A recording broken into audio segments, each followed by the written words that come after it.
농부가 땀을 흘려서 나무를 심고 또 정성으로 가꾸는 까닭은 풍성하고 맛있고 또 상품 가치가 있는 열매를 맺기 위해서 농부가 땀을 흘려서 그렇게 수고를 합니다.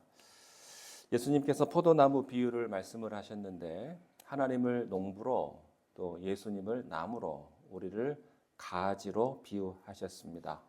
우리는 가지고 예수님은 나무이고 하나님은 농부다 하는 겁니다. 가지에는 필수적인 두 가지 요소가 있습니다. 첫째는 나무에 꼭 붙어 있어야 한다는 것입니다. 그게 가지의 운명입니다. 잘난 척하고 떨어져 있으면 그 다음부터는 쓰레기입니다. 나무에 떨어진 가지는 그저 불쏘시개에 불과한 것입니다. 두 번째는 나무에 꼭 붙어 있어야 될 뿐만 아니라 풍성한 열매를 맺어야 한다고 하는 것입니다.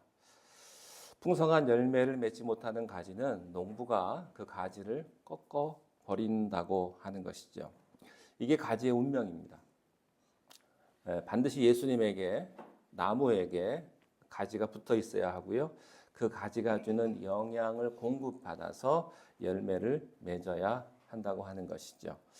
풍성하고 맛있고 또 상품 가치가 있는 열매를 맺기 위해서 예수님께서는 두 가지를 말씀을 하셨습니다. 첫 번째는 가지치기입니다. 요한복음 15장 2절 말씀을 함께 읽겠습니다. 시작. 물은 내게 그것을 제거해 버리시고 물은 열매를 맺는 가지는 더 열매를 맺게 하려 하여 그것을 깨끗하게 하시느니라. 하나님이 열매를 맺게 하기 위해서 두 가지를 하신다고 하는 겁니다. 첫째는 가지치기입니다. 열매를 맺지 못하는 가지는 인정사정 보지 않고 가지를 쳐버린다고 하는 것입니다. 가지를 왜 자를까요? 가지를 죽이기 위해서 가지치기 하는 게 아니고 가지치기의 목적은 가지를 살리기 위해서 가지를 친다고 하는 것입니다. 이것은 우리 인생의 뺄셈과도 같습니다. 우리 인생에 있어서 불필요한 것은 다 빼버려야 합니다. 거품을 빼야 합니다. 군더더기를 빼야 합니다. 여러분 군살 빼시기를 축원합니다. 필요 없는 살은 제가 이런 말 들을 자격은 없는데 군살은 다 빼야 됩니다. 우리는요 우리 인생에 있어서 불필요한 것들을 다 끼고 살죠. 그래서 그것 때문에 혈압이 높고 당뇨가 높고 또 그것 때문에 병이 생기고 그것 때문에 마음이 무겁고 또 주름살이 생긴다고 하는 것입니다. 하나님은 열매를 맺기 위해서 첫째 가지치기를 하신다. 두 번째는 깨끗하게 하고 잘 보호하고 적극적으로 하나님이 잘 관리하신다 하는 겁니다. 그래서 과일에 있는 벌레나 해충이 생겼을 경우에는 약을 쳐서 가지를 깨끗하게 만드는 것이고 또 바람이 불거나 여러 가지 또 폭풍이 올 때 그것을 막을 수 있도록 가지에 있는 열매를 보호한다고 하는 것입니다. 우리 교회에도 보면 열매를 잘 보호하기 위해서 거기에 종이로 싸주기도 하고요. 또 나무와 나무 사이를 간격을 띄어서 심기도 하고요. 여러 가지 나무를 잘 돌보기 위해서 여러 가지를 하는데 이유는 딱 하나입니다. 가치 있고 맛있고 싱싱하고 좋은 열매를 맺기 위해서. 그래서 첫 번째는 네거티브 방법으로 가지를 치는 것이고 두 번째는 포지티브 긍정적인 방법으로 잘 관리하고 깨끗하게 만드는 것을 농부가 한다고 하는 것이죠. 이게 가지치기예요. 그런데 오늘 말씀에 보니까 풍성한 열매를 맺기 위해서 가지치는 방법이 있고 또 잘 관리하는 방법이 있고 또 한 가지의 방법이 있는데 그것은 뭐냐면 거하는 것입니다. 내 안에 거하라 하는 원리를 우리들에게 가르쳐주고 있습니다. 자, 4절 말씀을 함께 읽겠습니다. 시작. 내 안에 거하라.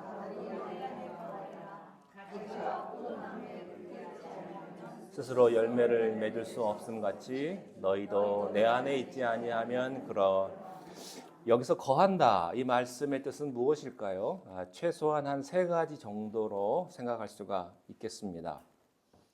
거한다는 말은 밖에 있지 않고 안으로 들어온다라고 하는 뜻입니다.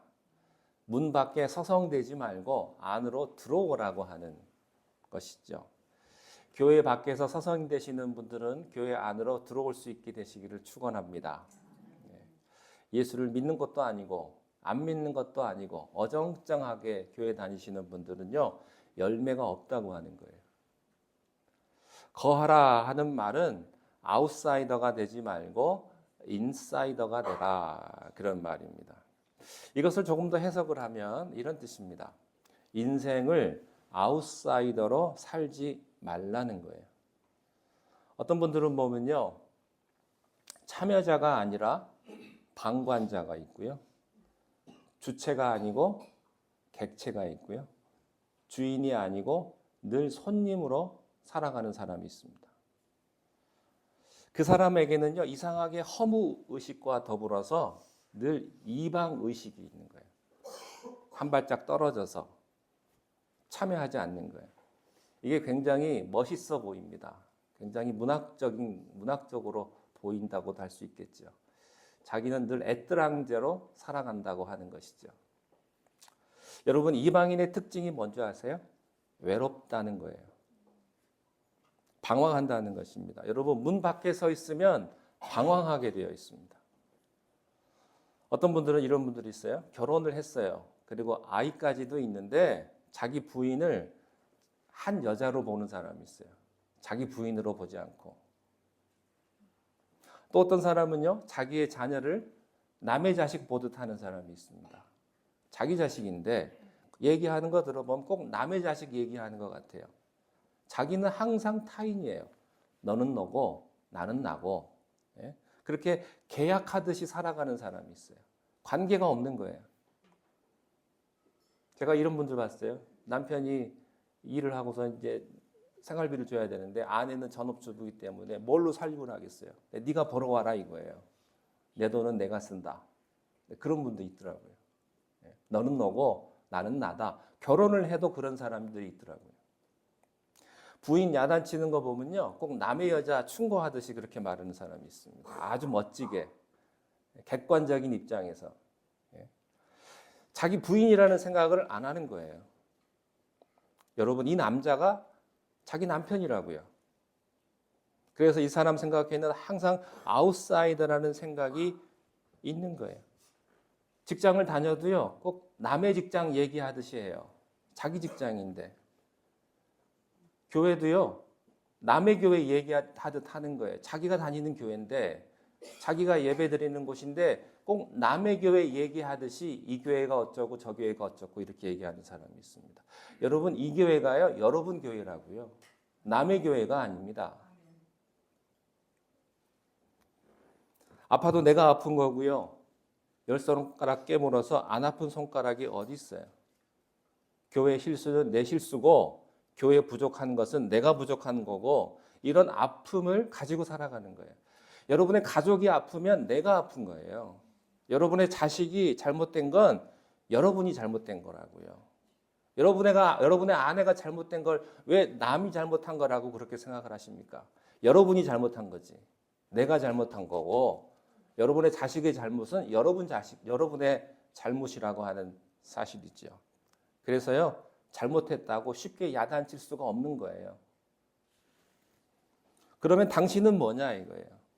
아내를 그렇게 야단치고 혼낸 당신은 뭐냐 이거예요. 자기는 그렇게 도도하게 고고하게 아주 멋진 사람으로서 아무렇지도 않게 함부로 말을 하고 말이죠. 이게 아웃사이더라는 거예요. 아닙니다. 여러분은 그 여자의 남편이요. 여러분은 그 남자의 아내요. 예? 당신 자녀가 잘못됐으면요, 어떤 분들은 남의 자식, 이 자식 봐라, 이렇게 함부로 말을 하는 사람이 있다고요. 이건 내 문제예요. 내 문제. 인생은 내 문제라고요. 남의 문제가 아닙니다. 내 안에 거하라고 하는 말은요, 문 밖에서 서성대고 그렇게 고고하게 늘 비판만 하면서 남의 문제처럼 하지 말고 문 안으로 들어와라, 그런 뜻이에요. 예수 안으로 들어와라, 그런 뜻입니다. 방관자가 되지 말고 참여자가 되고, 비판자가 되지 말고 비판을 받는 입장이 되라 하는 거예요. 어떤 사람은 평생 비판만 하는 사람이 있어요. 저 사람 비판하고, 이 사람 비판하고, 이 교회 비판하고, 저 교회 비판하고. 자기는 비판을 안 받아요. 그럼 멋있는 사람이냐? 절대 아니라고 하는 거예요. 참된 하나님의 사람은요, 비판을 받는 사람이에요. 비판을 하는 사람이 아니고요. 여러분들이 비판을 하는 입장이 아니고 비판을 받는 입장이 되시기를 바랍니다. 손님이 아니고 내가 주인이라고 하는 거예요. 거한다의 두 번째 뜻은요, 관계를 맺는다라고 하는 뜻이 있습니다.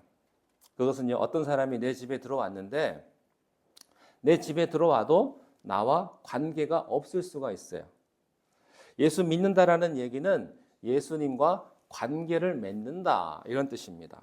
예수님과 접촉한다, 예수님과 의사소통을 한다, 그런 뜻이에요. 한 공간에 있지만 관계가 없을 수 있어요. 한 집에 살아도요, 관계 없는 사람들이 많습니다. 한 교회를 다녀도요, 전혀 관계 없이 그냥 예배만 드리고 그냥 밥 먹고 가는 거죠. 1년, 2년 그렇게 오랫동안 함께 교회를 다녀도요, 말 한 번, 인사 한 번 해본 적이 없어요. 내 안에 거라는 말은요, 우선 문 밖에서 있다가 문 안으로 들어오는 것이고, 그리고 접촉이 시작되는 것이고, 뚝이 터진 것이고, 관계가 만들어지는 것이다. 이게 거한다라고 하는 뜻입니다. 세 번째는요, 거한다라고 하는 뜻은 상호 보완적인 의미가 있습니다. 예수님이 말씀하셨어요. 내 안에 거하라. 그리하면 나도 너희 안에 거할 것이다. 거한다라고 하는 말은요, 일방적일 수가 없습니다. 쌍방적입니다. 여자 없이 남자만 존재할 수 없고, 부모 없이 자식이 존재할 수 없습니다. 여러분, 아무리 힘든 자식도 내 자식이고 내 십자가예요. 아무리 힘든 남편도요, 내 남편이고 내가 져야 할 십자가입니다. 선생만 있고 제자가 없다면 무슨 교육입니까? 목사만 있고 성도가 없다면 그게 무슨 목회입니까? 쌍방적이라고 하는 것이죠. 우리가 주님 안에 있을 때 주님이 우리 안에 동시적으로 있다고 하는 말씀이에요. 자, 5절 말씀을 함께 읽겠습니다. 시작. 나는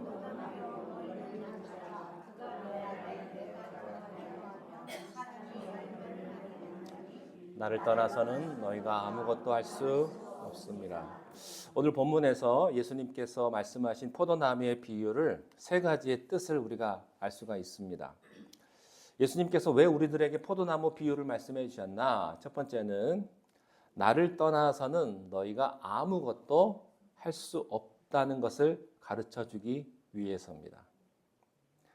태양을 거부하고 식물은 존재하지 않습니다. 부모를 거부하고 자녀는 존재하지 않죠. 가장 어리석은 자는요, 부모의 존재를 거부하는 자예요. 집을 떠나가고 부모의 얼굴을 안 보는 사람들. 예수님 말씀하셨습니다. 나를 떠나서는 너희들이 nothing, 아무것도 아니다. 아무것도 할 수 없다.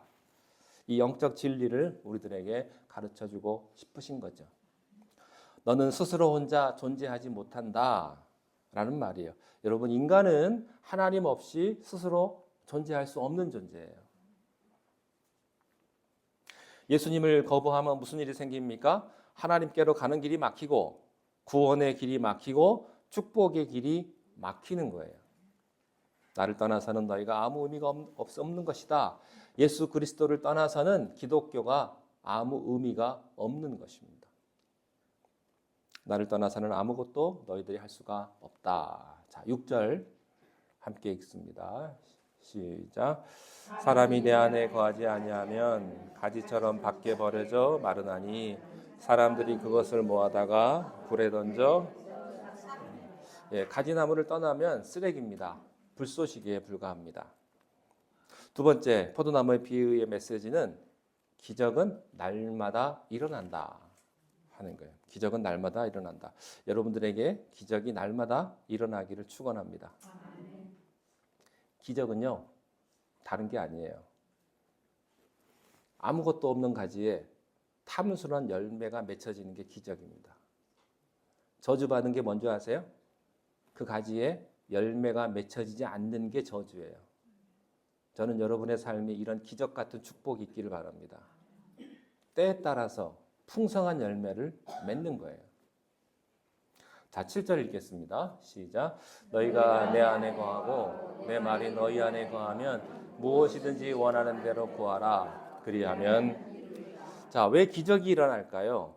그것은 예수님께서 내 안에 계시기 때문이에요. 내가 그분 안에 있기 때문에 나는 기적을 일으키는 주체는 아니지만 하나님은 기적의 하나님이시고, 그래서 예수 그리스도는 날마다 여러분에게 초월적인 삶을 주시는 것입니다. 나는 한계가 있는 존재입니다. 그러나 주님은 무한하십니다. 나는 불가능한, 불완전한 존재입니다. 그러나 우리 주님은 완전하신 분이십니다. 불가능이 없으십니다. 나는 실수가 많습니다. 그러나 주님은 한 번도 실수하신 적이 없으십니다. 나는 사람들에게 상처를 주지만 주님은 한 번도 누구에게 상처를 주신 적이 없습니다. 그분이 내 안에 계시면 내 부족한 것까지도 다 커버된다고 하는 것이죠. 내 약한 것도 강해지고 내 미련한 것도 지혜롭게 되고 내 부족한 것도 풍성하게 되는 줄로 믿습니다. 7절에 보면요, 주님께서 내 안에 계신다. 이 뜻은 무엇일까? 어떻게 하는 게 내가 주님 안에 있는 것일까? 그 해석을 해주셨어요. 그것은 뭐냐면 주님이 내 안에 계신다라고 하는 뜻은 주님의 말씀이 내 안에 있다는 것이다 라는 것입니다. 아니, 십자가에 못 박혀 죽으시고 부활 승천하신 예수님이 어떻게 내 안에 들어오겠어요? 성령으로 내 안에 들어오신다는 말씀이 바로 이런 거예요. 내 안에 말씀이 있다는 것이죠. 그래서 주님 안에 거하려면 뭐를 열심히 사모해야 될까요? 말씀, 하나님의 말씀. 뭘 먹어야 할까요? 말씀. 뭘 지켜야 할까요? 말씀을 지켜야 하는 거예요. 말씀이 내 안에 있는 것은 주님이 내 안에 있는 것과 똑같다라는 말입니다. 우리가 주님 안에 거하고 주님 말씀이 우리 안에 거할 때 무엇이든지 원하는 대로 구하라. 그리하면 이루리라. 무엇이든지 구하면 이루어집니다. 근데 조건이 있어요. 말씀이 우리 안에 있을 때. 여러분, 날마다 말씀 안에 있기를 노력하십시오. 여러분, 믿음도요, 여러분이 노력하셔야 돼요. 하나님이 그냥 알아서 해주시겠지, 그것처럼 무책임한 말이 없습니다. 믿음 저절로 생기지 않습니다. 물론 믿음의 시작은 하나님이시지만 내가 노력해야, 말씀을 내가 사모해야 그 말씀이 내 안에 들어와서 내 믿음이 더욱더 풍성해지는 거예요. 그리하면 기도하는 대로 응답해 주신다. 자, 세 번째, 포도나무의 목적이 있습니다. 포도나무의 비유의 목적 8절을 함께 읽겠습니다. 시작. 너희가 열매를 많이 맺으면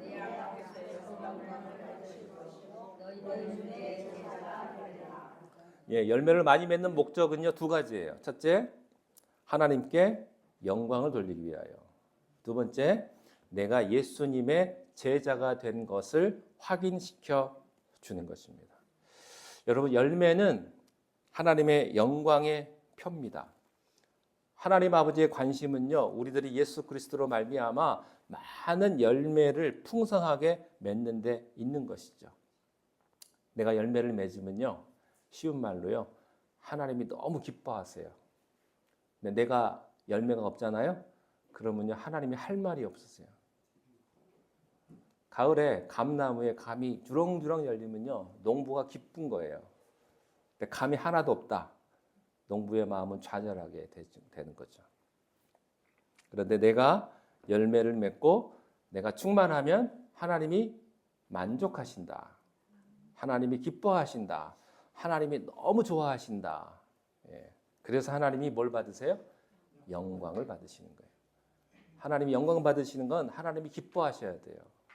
하나님이 흡족하셔야 되는 것입니다. 또한 열매를 많이 맺으면 우리가 예수 그리스도가 그리스도의 제자가 되는 걸 확인시켜 주는 것입니다. 요한복음 8장 31절에 너희가 내 말에 거하면 참 내 제자가 될 것이다. 말씀이 제자의 표고요.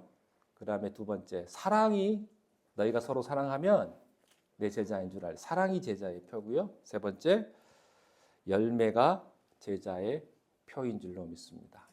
사랑하는 성도 여러분, 예수님 안에 거할 수 있기를 바랍니다. 그래서 하나님 앞에 영광 돌릴 수 있기를 바랍니다. 열매를 많이 맺기를 바랍니다. 하나님께서 여러분 가지치기 할 때 섭섭해하지 마십시오. 감사하십시오. 내 불필요한 것들을 하나님이 다 제거하시는 거예요. 내 잘못된 성격, 잘못된 습관, 잘못된 사고방식, 거품 이런 것들이 예수 그리스도의 이름으로 내 몸에서 다 빠져나가는 것입니다. 그래서 하나님께서 나를 깨끗하게 하시고 열매를 많이 맺기 하기 위해서 나를 보호하시고 축복해 주신다는 사실을 믿고 감사할 수 있기를 바랍니다.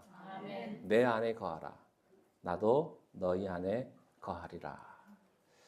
기도하겠습니다. 하나님 아버지,